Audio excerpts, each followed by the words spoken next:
get started. So we are here for supporting literacy through evidence-based practices. So we are really happy that you've joined us this afternoon. A few logistics before we get started. I just want to remind everyone we are in webinar format. This is being recorded. We will be turning off our cameras in just a moment so that you can really get a view of the slides as Kate presents them. You will get a follow-up email tomorrow or within the next 48 hours with a link to this slide presentation and any other documents Kate might present to you today, as well as a link to the recording if you wanted to go back and watch it. So again, that will come in the email that you registered to, and give it about 48 hours for that to occur. We want to thank the Department of Education for sponsoring this webinar today. And we do encourage you to ask questions throughout the presentation. You can use the Q&A tool on the Zoom screen, and we will stop periodically throughout the webinar to make sure we get those questions answered for you. I'll be monitoring those as Kate presents for you today. So with that being said, your host today is Kate McCaffrey. She is your ELA specialist from the Department of Education, and she has a great webinar for you today. So I'm going to turn it over to Kate. So I want to thank everybody for coming on such a snowy day. I'm not sure if it's as much as I'm getting here in the Seacoast area. It's quite a lot. So I am Kathleen McCaffrey. I am the English Language Arts Consultant for the state of New Hampshire. And I have served 7 years in a clinical setting for K-12 and 16 years in an elementary school setting. And I am pursuing my doctorate at Northeastern University and almost done, which is exciting. So I am here to help you if you have any questions or if you want me to come out and speak to you after I do this presentation today. I'm always a phone call or an email away, so I'm excited. I will close my video so that you guys can see the whole screens. All right. So we're going to talk about the presentation overview today. So what we're going to talk about first is called what is evidence-based? So what does that mean? Then collecting and using the right data for making classrooms decisions. What is working? So what works? And then what is the science of reading? What is that all about? So evidence-based reading instruction refers to a practice for teaching the components of reading grounded in scientific research. So what is evidence-based? It's research that demonstrates a rationale based on high quality of findings or a positive evaluation. Thus, the activity, strategy, or intervention are likely to improve the student outcomes. The research includes ongoing efforts to examine the effects of such activity, strategy, or intervention. So it isn't just one simple study and done. It is really continuing to repeat that same study over a long or longitudinal time. So it is research that is conducted in a controlled setting using quantitative or mixed methods. So it is not an action research study. It is not a qualitative in nature. It is really rooted in data. The research needs to be valid, right, reliable, and can be repeated. If repeated, the results would be similar. That means if I used this approach in one classroom and I took it to the next classroom, I should be able to get similar findings. If I took it to another school in another state, I should also get similar findings. The research goes through an independent review process to analyze its findings. So there are some differences in research that you will hear about as you start to really dive into it. So what is strong evidence? Strong evidence is several well-designed, well-implemented experimental studies in that longitudinal data. That means I took that finding, I went to different sites, I got the same similar kind of finding with some variability. It is really showing that there is strong evidence that this program or X will equal Y. Moderate evidence from at least one well-designed study and implementing a quasi-experimental study. So that was what we call moderate. And then promising evidence from at least one well-designed study or well-implemented study with some statistical controls for bias. So those are the three types you'll often see or referred to in the Department of Education or the US government Department of Education. And that's how we look at the data from, is it strong evidence, moderate evidence, or promising evidence? So again, evidence-based practices have to have a high quality, right? There's a review process. There is proof that it's working. It is research grounded in the science, and it is rigorous. Are there any questions coming in at this time? Tammy, do you want to read if there are any? I'll give a couple minutes if anybody has any questions. Sure. I don't see any as of right now, but like you said, we'll just give it a minute or so to let people process and see if anyone has any thus far.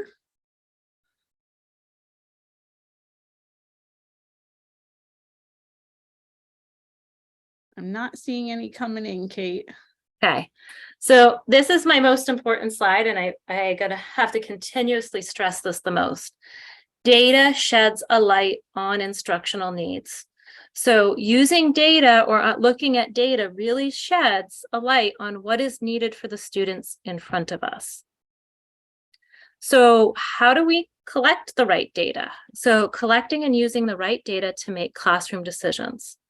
We first have to administer screening or assessments, and I'll get into that in a little bit more depth on the next slide. But we first have to administer some kind of an assessment. Then the teacher needs to really understand that assessment, right? So analyze that findings, and then begin to build groups based on the instructional needs. So what is that assessment telling me? Is it telling me that we need some comprehension work here, some fluency work, some phonics work, and then how can I group the kids in a flexible way? Because maybe one kid needs a comprehension piece and a phonics piece, so I've got to move them in and out of groupings and frequency of time in tier 1. Then I can implement my whole instruction using the critical components of reading, features of effective instruction, and evidence-based practices. Then I'm going to implement small group differentiation. So I want to target a certain skill, and I want to be able to differentiate depending on, again, what that data showed me. And I need to continuously doing process monitoring, making sure that what I am doing is impacting the students. Are they getting it? Are they having mastery? Do I need to re-go through this process and rethink about how I am trying to get that skill to that student? So what is a data toolbox? So in education, if we have one tool, if we're using just one hammer, we are not going to be very good carpenters. And we need to have a lot of tools. We need to have a lot of different approaches to meet the needs of the students. And the same thing is true with data. Many screening tools and assessments are really a part of a comprehensive system. So having more than just one universal screener or one thing, we really need to have almost a tier of different assessments to meet the needs of the students. Prior to administering assessments, this is one of the most critical pieces that I think often, and you read about it in data, it is really a problem that's occurring in education, is that the educators should clarify, how will this data be used, right?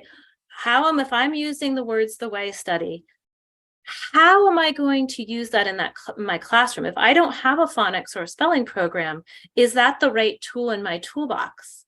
Or should I really be thinking about what is that data showing me, and then how can I support those students with that? Then they need to know why. Like, why are we using this data? What is the purpose of this data? Again, if I have that words your way piece, I'm just using that as an example. Or if I have a fluency read, why am I doing that? What is that going to show me, right? So we need to know the how and the why, and then what will the data show them? What are we looking for here? What is the idea? So the question I want you to think about is, how can teachers systematically identify and adjust instruction based on student needs? So I think another big misunderstanding or something that happens sometimes is the idea of a universal screener.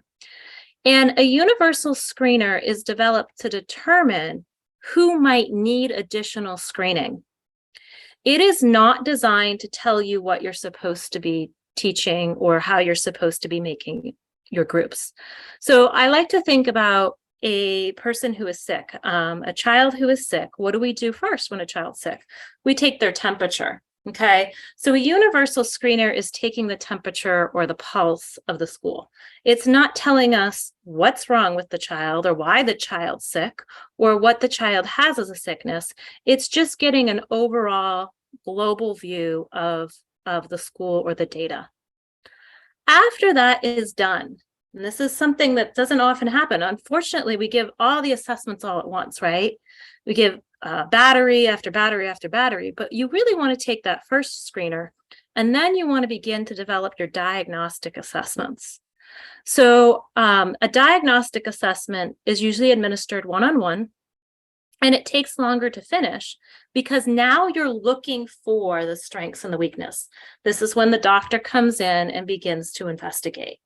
So you need that universal screener. Then you need to then start diagnostics. And the diagnostics can be different for different reasons based on what you see for that universal screener. It doesn't have to be a whole, everybody gets the same diagnostic. We could vary or tier these diagnostics depending on what we're seeing in the universal screener. An informal reading assessment is also very helpful. It will help identify student needs by giving a reading screening with the teacher. And then formative assessments are ongoing evaluation of students' learning during instruction. And this can provide continuous feedback about performance, both to the learner and the instructor, to inform guided instruction. And if you'd like to learn more about this, I put a link to a module from Vanderbilt that has a lot more in-depth information that you can explore once I give you the slides. So this is a wonderful tool, and you can see it right here if I clicked on this. This is a tool that goes in and you can filter the results. And so what are we seeing in this tool? Right now, I filtered it for reading. And we're going to see Acadians because it's alphabetical order for 3rd grade. And we're seeing that it's not reliable. It's unconvincing evidence of reliability. Okay, it's has some partial validity, and there was no bias in constructing this analysis. If I click further into the DIVLs, it will show me exactly what of the 5 components it's looking for on that test. Because remember, there are many reasons to have those different diagnostic monitoring things. So maybe this is only for phonics. Maybe we need to have a diagnostic tool for comprehension. So this is a wonderful resource. If you haven't heard of it, I will be sending that to you. It allows you to go through all the process monitoring tools out there and to really look at what is the performance rate. Yeah. Oh, there it goes. So you can see it here. I'll just click it right here. So you can see all of the different performance rates. So when we think about those tiers, we also want to think about tiers of data information. I semi disagree with this chart only because I do think process monitoring should happen for all students. But when we think about the testing, tier 1 should be getting formative, interim, summative, universal screening, and diagnostic. Then when you go into the tier 2 and into the tier 3, we have formative, interim, summative, universal screening, diagnostic, and process monitoring. And we want to make sure that we're, again, making sure that we're targeting what the data is showing as an area and making sure that we are supporting what that student needs. So how can teachers determine whether they're making appropriate progress? By using mixed approaches or a comprehensive data system, by using process monitoring. by maintaining data and evaluating the effectiveness of the instructional practices. So continuously process monitoring students on both ends or on all of your classroom students, not just focusing on tier 3, but also focusing on students that need acceleration. How am I helping them to grow? What am I doing here to meet these students' needs? So continuously looking at what is the instruction working and is it being effective in the classroom?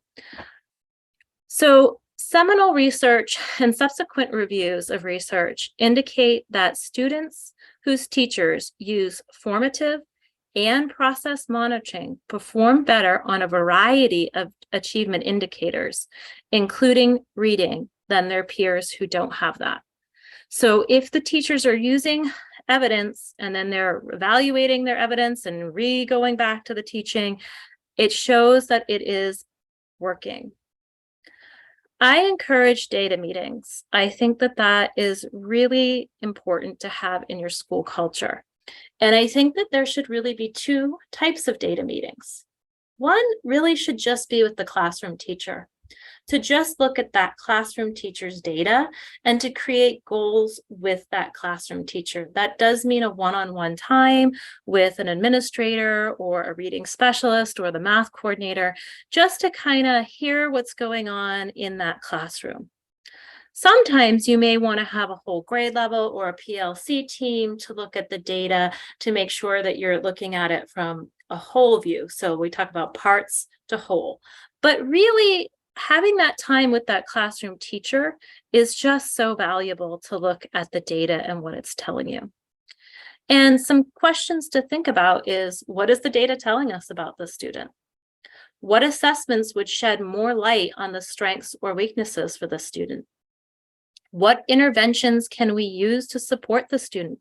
And those interventions can be done in the tier 1 setting. What can we do to help them reach that goal? And then how can we create those flexible groups to meet the needs of the students in front of us? So now we've done our evidence-based, we're understanding the right data. So what works? Fun question.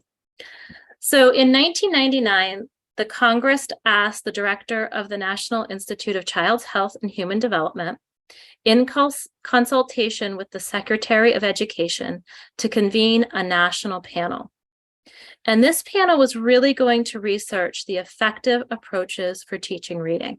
And this panel was huge. It was split into 2 different groups, and they reviewed the same thing, but without knowing what they were doing. And I'm going to get into all the nitty-gritty here.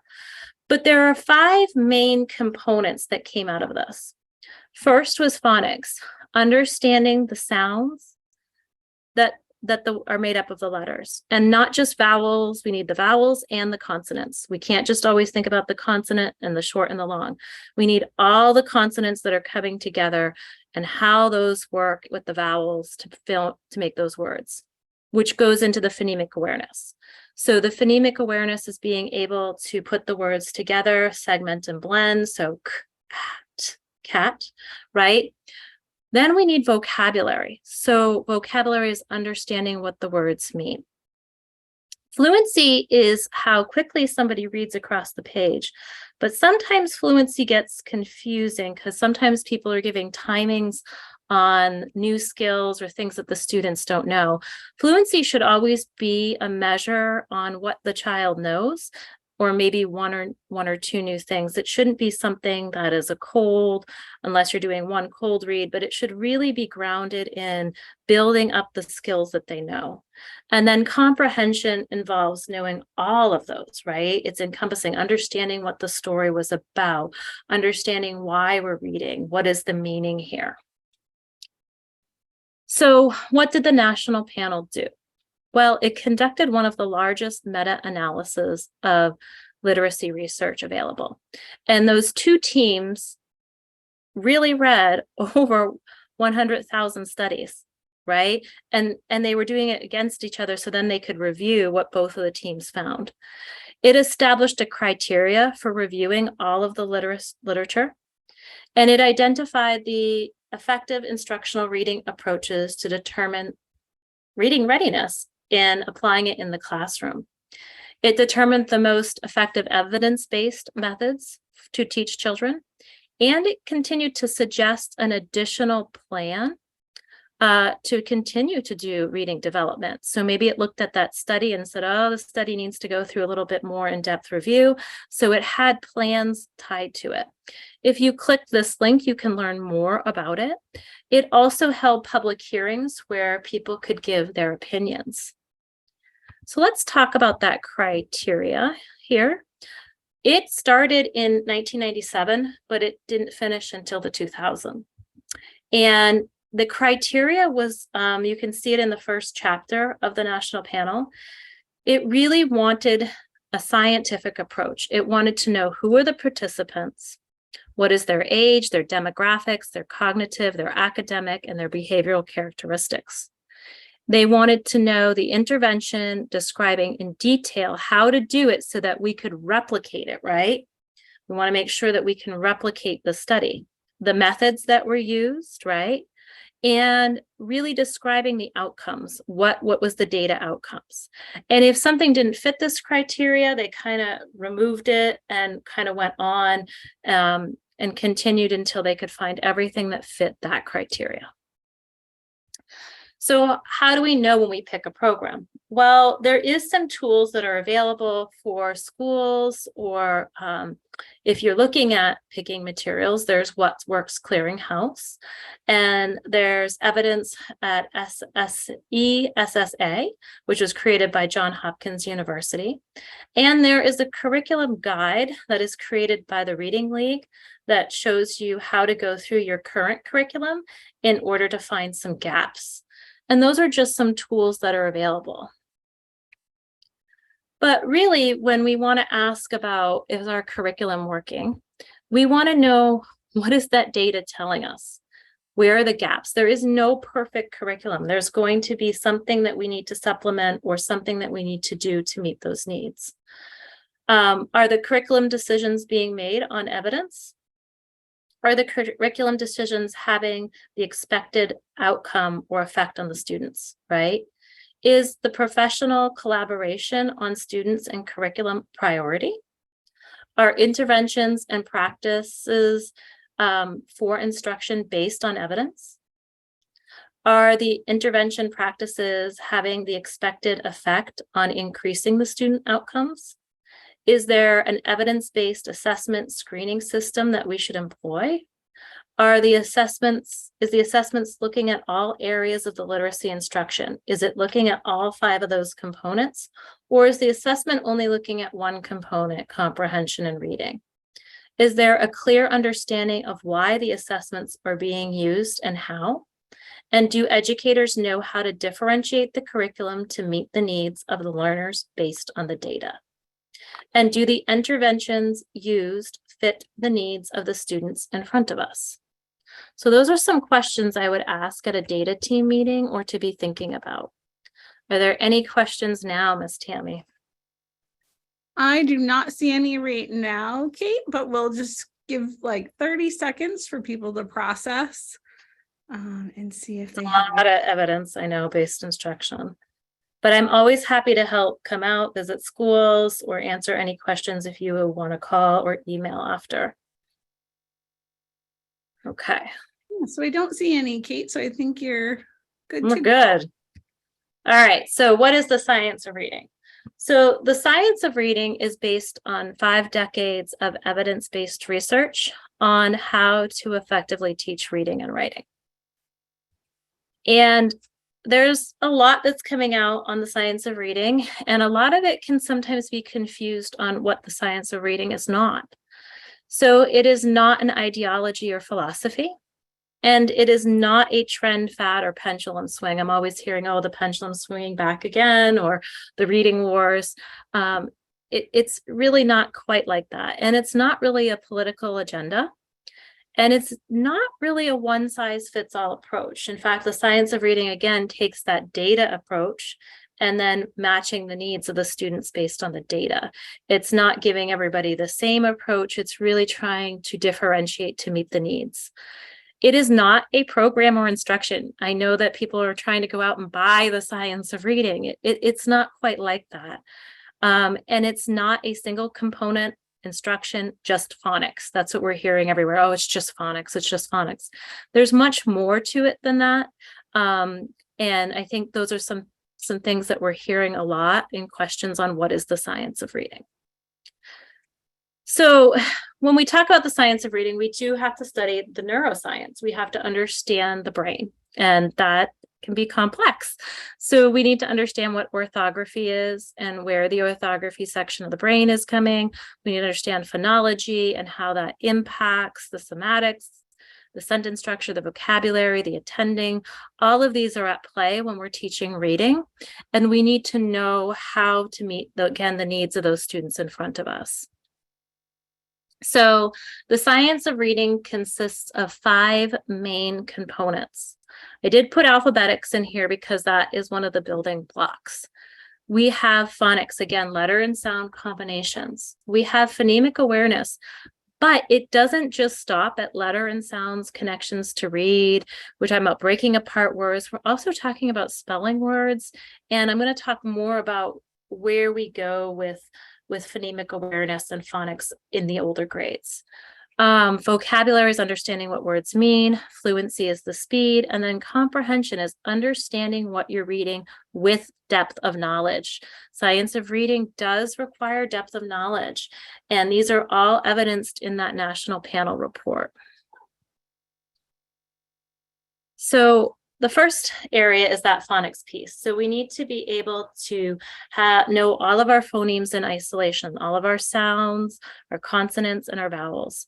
We need to be able to put them together. So cat, right? We also want to cut that sound off. A lot of people do ba, ta. We got to cut that off and get strictly to that sound. We need to be able to know how to segment, and we need to be able to have additions and deletions and substitutions. So let me show you what that's like. If you can spell the word lip, can you make it now slip? That says slip, can you change it to slap? That says slap, can you change it to lap? So in that little segment, I was trying to get at all of the additions, deletions, substitutions that can be done in a reading group or at a basic level. But as we progress beyond that, students really need to understand morphology. They really need to do the Latin roots, the prefixes. They need to get into that. So we have our phonics at the core. Then we have our phonology. Then we need to have our syntax. Then we need to have the meanings, the semantics, and then the pragmatics. And all of these are important when we're teaching literacy skills. Again, nice little visual representation, letter sounds, concept of print, fluency, text structures, reading comprehension strategies, phonemic awareness, vocabulary, oral language, knowledge building leads to that comprehension. So I know a lot of people in the science of reading, and maybe many of you on this call today, understand the Scarsborough's rope. But let's talk about this rope. If something is kinked in this rope, we need to go in as educators and begin to unkink that and get all the systems working.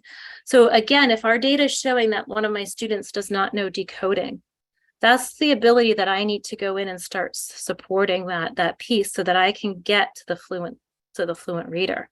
So we need originally the words, these word recognitions, phonology, decoding, and sight words. That's one part of the rope, okay? Then another part of the rope is really understanding background knowledge, vocabulary, language structures, verbal reasoning, and literacy knowledge. And what makes it hard in education is that sometimes our kids can have various different things. Again, that's why that flexible grouping. We might have a student that's having difficulty with comprehension, or we might have a different student that's having difficulty decoding. So it's, again, understanding how can I pull those kids into those different flexible groups.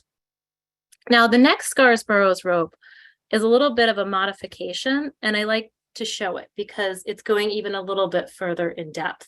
So you still have the same basic, we still got that phonics piece, but here we're getting into more of attending and perception and memory. And those are important too when we think of cognitive development in literacy instruction. We need to be really looking at that system. Where is the system breaking down? What is the data showing us? Are they not be able to inference? So then we've got to work on inferencing with that group. We need to work on vocabulary. We need to work on phonemic awareness.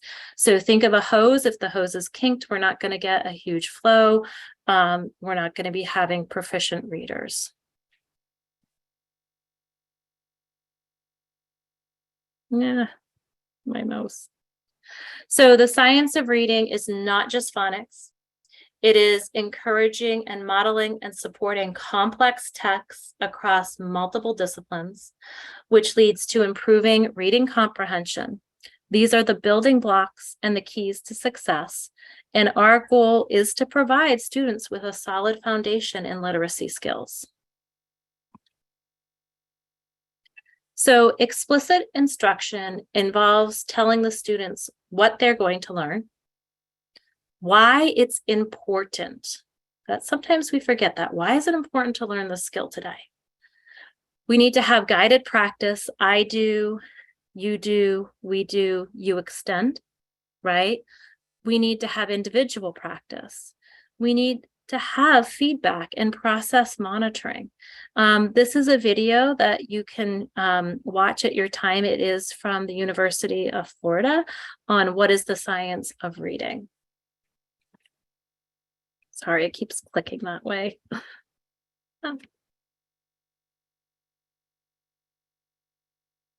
So I'll try to move that.